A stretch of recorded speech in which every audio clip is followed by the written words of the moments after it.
Okay, in this video, we're going to kind of expand and continue to move on our understanding of the energy of motion of particles. So I don't get into it and define the terms temperature, thermal energy, and heat, right? So temperature and heat, we probably have heard a lot of, and so they have very specific and different definitions.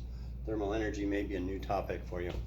So when we're talking about temperature, so let's look at temperature first.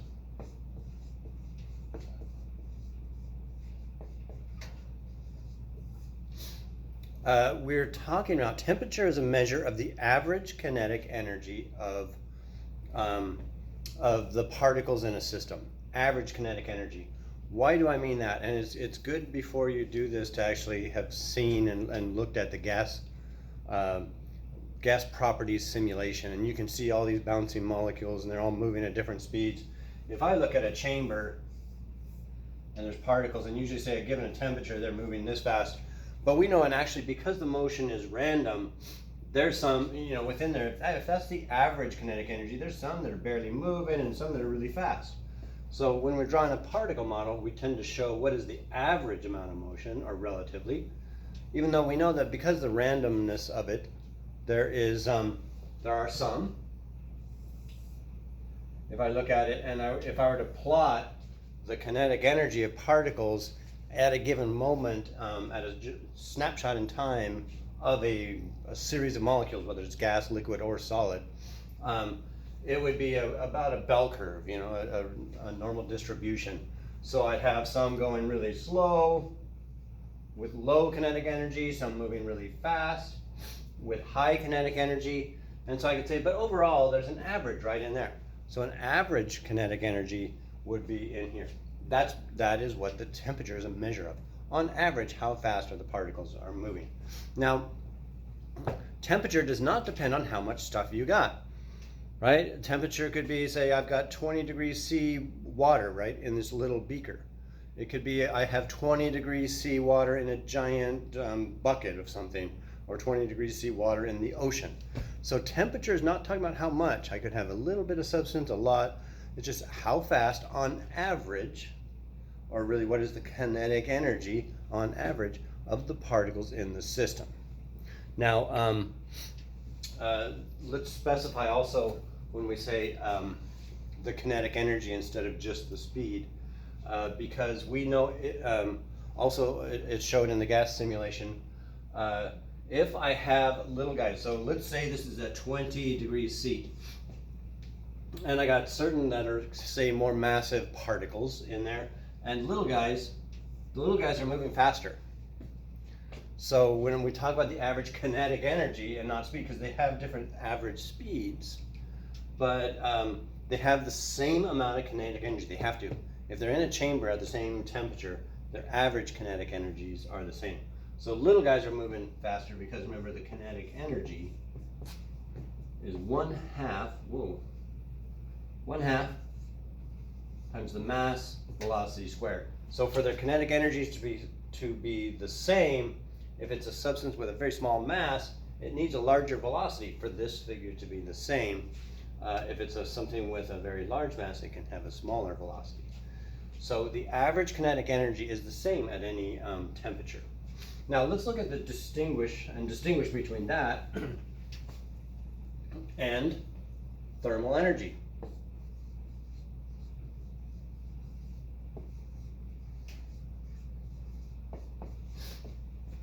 Thermal energy is the total kinetic energy.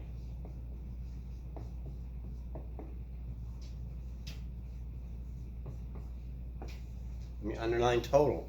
So if I redraw this distribution, this would be a little, if you're doing calculus, it would be the total area under the curve instead of what is the average kinetic energy.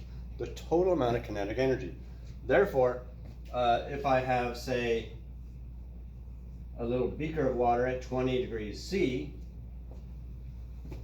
that would have more thermal energy than a little drop. I'm going to show just a drop of water at 50 degrees C.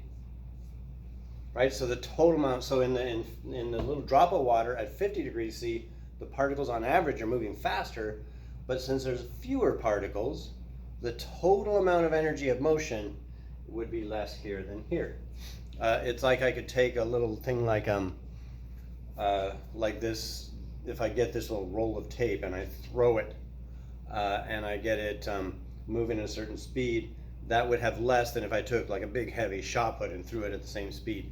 But if I took a bunch of these, if I took 1,000 of these and got them all moving at the same time, that would have a more total amount of energy of motion than the one shot put, right? So we could say temperature is just saying how fast or how much energy on average. So thermal energy is how fast and how many. Getting to the edge of my board there. So how fast and how many. So thermal energy is the total amount of energy of motion, and temperature is just on average how fast are they going. Thermal energy depends on how much are we talking about. Now that's going to come, and it's going to be important because we are going to talk about changes in thermal energy. If we do a chemical reaction inside a beaker, we're going to change the thermal energy, or if we do other things, we're changing the total thermal energy by doing that. So, and I want to get into that quickly because that's where heat comes in too.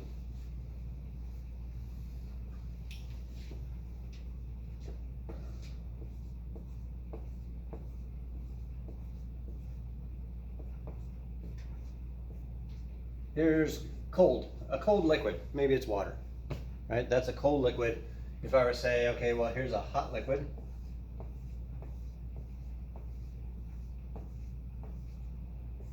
It's moving faster. Total, more energy of motion in this one, cold, hot. Now, if I'm going to get something moving, so something's already moving, you know, I'm pushing along a cart, and if I want to get it moving faster, I've got to put energy in. So to go from cold to hot, energy has to go in. So when we're talking about these transfers of energy, how much energy do I need to get these things moving faster? It depends on two things, right? It depends on how much faster do I want to make them go, but also how much is there? How many particles do I have to speed up? So to go from cold to hot, I got to put energy in to speed those particles up. Energy is reversible. So if I'm going to go from hot to cold, if something's cooling off, all that energy is becoming less energy. It's got to go somewhere, usually outside the system. If I take a cup of hot coffee and I sit it out and I let it cool, what's it doing? It's giving that energy of motion out to the room. So that will mean energy released or energy out. So those are energy changes. Heat, so erase this. So we talk about, so temperature is just an average, how fast are they moving, what is their average kinetic energy. Thermal energy is the total amount of energy of the system. It includes how much stuff there is. Heat is the transfer of thermal energy.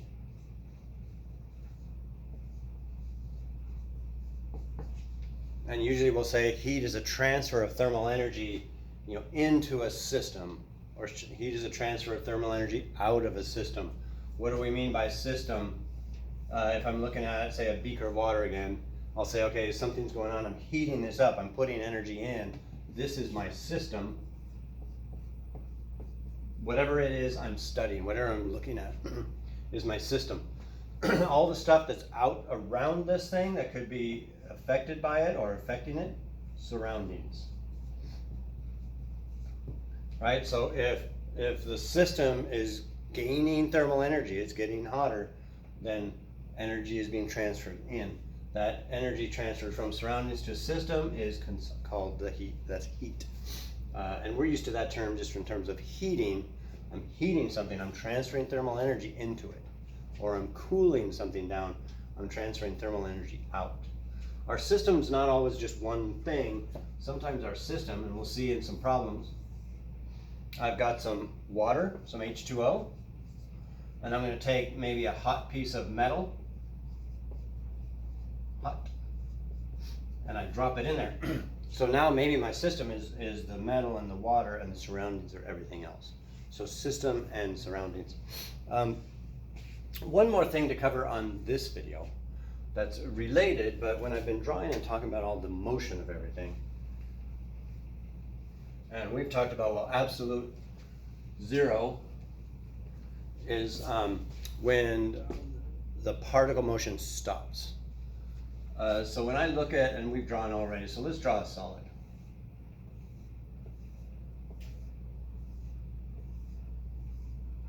There's my solid. And we say, okay, they're fixed in place, so they're not moving, but they are. Now, when I'm drawing a liquid, I'm showing arrows because they're actually leaving this location and going somewhere else. These guys are staying in the same location. So what kind of motion do solids have? Vibration motion, right? They're vibrating back and forth. So I can show that instead of arrows, something like this. I'm going to show a lot of vibration. I'll show like 3 hash. So solids are absolutely moving, which means solid particles, even though they're fixed in place, they're not changing places with each other. They are absolutely moving. They have energy of motion. They have kinetic energy, that vibrational motion. If this is something I'm showing for a hot solid, then how would I show a cold solid? Maybe less, right? And so I cool a solid down, I keep cooling it. So here's a colder solid, and of course, if I cool it all the way down to negative 273 Celsius or 0 degree Kelvin, that's when it stops moving. So there's motion in solids, and then there's vibrational motion, and we can show it like this. So that's it for this video. I wanted to break this up. So let's now get into, I've got thermal energy and temperature defined. Let's look at and calculate how much energy is going in, my changes in thermal energy. It's called calorimetry.